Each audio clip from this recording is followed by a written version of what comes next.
Debate.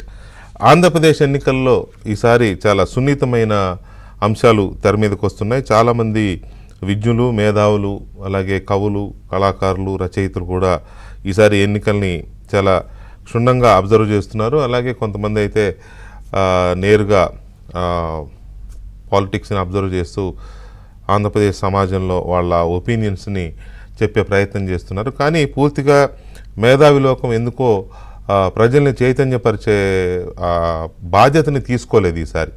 కొంతమంది సరే వాళ్ళకున్న అఫిలియేషన్స్ అనుకోవచ్చు, మరి లేకపోతే వాళ్ళకున్న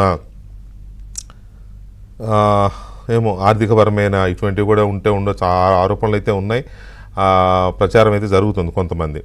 అటువంటి వాళ్ళు మాత్రం ప్రజల్ని ఒక తప్పుదోవ పట్టించే ప్రయత్నాలు జరుగుతూ ఉన్నాయి కొంతమంది మేధావులుగా చెప్పుకునే వాళ్ళ వైపు నుంచి. కానీ కీలకంగా ప్రజల్ని చైతన్యపరిచే సత్తా ఉన్నవాళ్ళు, నిష్కల్మషంగా వాళ్ళకున్న పరిజ్ఞానంతో, అనుభవంతో, మేధావితనంతో ప్రజల్ని సన్మార్గంలోకి తీసుకెళ్ళి లేకపోతే చైతన్యం వచ్చే వాళ్ళు ఎందుకో ఈసారి పెద్దగా లేరు, సైలెంట్ అయ్యారు. బహుశా సామాన్య ప్రజలు ఏ భయానికైతే లోనై ఉన్నారో మరి వాళ్ళు కూడా అదే భయానికి లోనై, లేకపోతే ఒక ఫియర్ ఫ్యాక్టర్తో నడుస్తోంది ఆ వ్యవస్థ. ఎందుకంటే గతంలో ఈ పౌర హక్కుల సంఘాలు లేకపోతే మేధావులు ఇటువంటి అన్నీ ఉండేవి సంఘాలు. ఈసారి అవి ఎంత యాక్టివ్గా లేవు ఆంధ్రప్రదేశ్లో. కారణాలు ఏంటో తెలియదు. కొద్దిమంది మాత్రం జనానికి ఏదో చెప్పాలనే ప్రయత్నం, తాపత్రయం పడుతున్నారు.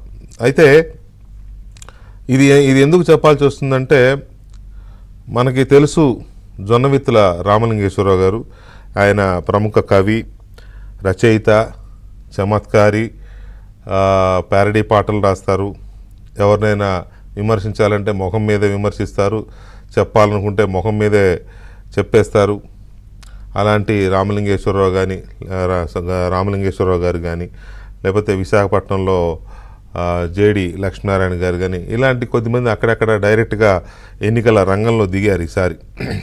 ఎందుకు దిగారు అంటే వాళ్ళ ఐడియాలజీ చెప్పడం కోసం కావచ్చు, లేకపోతే వారికి ఉన్న భావజాలాన్ని ప్రజలకి ప్రచారం ఇందులో ఈ ఎలక్షన్లో దిగ్గానే మనం గెలిచేస్తాం, అసెంబ్లీలకు వెళ్ళిపోతాం అంత కాకపోయినా తమ భావజాలాన్ని తమ అనుకున్నది ప్రజల్లోకి తీసుకెళ్ళడానికి ఇది ఒక మార్గంగా భావించి కొంతమంది ట్రై చేస్తున్నారు. కొంతమంది గెలుపు కోసం కూడా ట్రై చేస్తున్నారు.